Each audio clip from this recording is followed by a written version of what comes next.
Shoot करत. नमस्कार सर्वांना.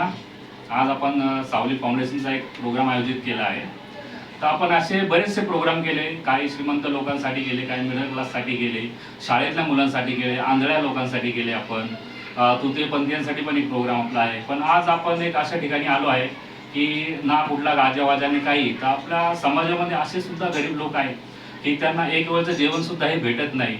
एक एक नॅचरल म्हणून जसं आपला माणूस जन्माला येतो तर अन्न वस्त्र निवारा या 3 वस्तू ह्या आपल्याला निसर्गाने दिल्याच पाहिजेत.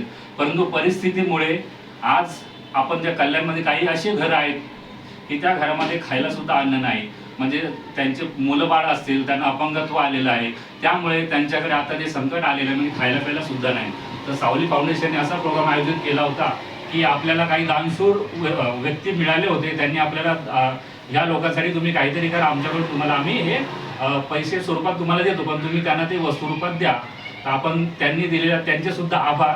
आणि आपण गरीब वस्तीमध्ये काही हे एक घर आहे ते आपण देत आहोत. त्यांना एक आठवडाभर जाईल, 15 दिवस जाईल असं आपण एक किट देत आहोत. त्यामध्ये प्रामुख्याने म्हणजे गरजेच्या वस्तू आहेत. तर माझं एक म्हणणं आहे तुम्हाला की आम्ही जे प्रोग्राम करतो ते म्हणजे आमच्या सर्वांचा इन्कम सोर्स चालू आहे, पण एक आवड म्हणून आपण समाजाचं देणं लागतो. त्यासाठी मी तुम्हाला सुद्धा एक आवर्जून की एक थोडंसं दान तुम्ही या गरीब लोकांसाठी देवावं. कारण आपल्याला देवाने सर्व काही दिलेलं आहे. आपण 2 वेळचं जेवण करतो, पण आपल्याला थोडा घास जर यांच्यासाठी दिला तर ते खूप एक मोलाचं भाग्य ठरेल आणि आपलं एक पुण्याचं काम हे तुमच्या हातून होईल. बस एवढंच.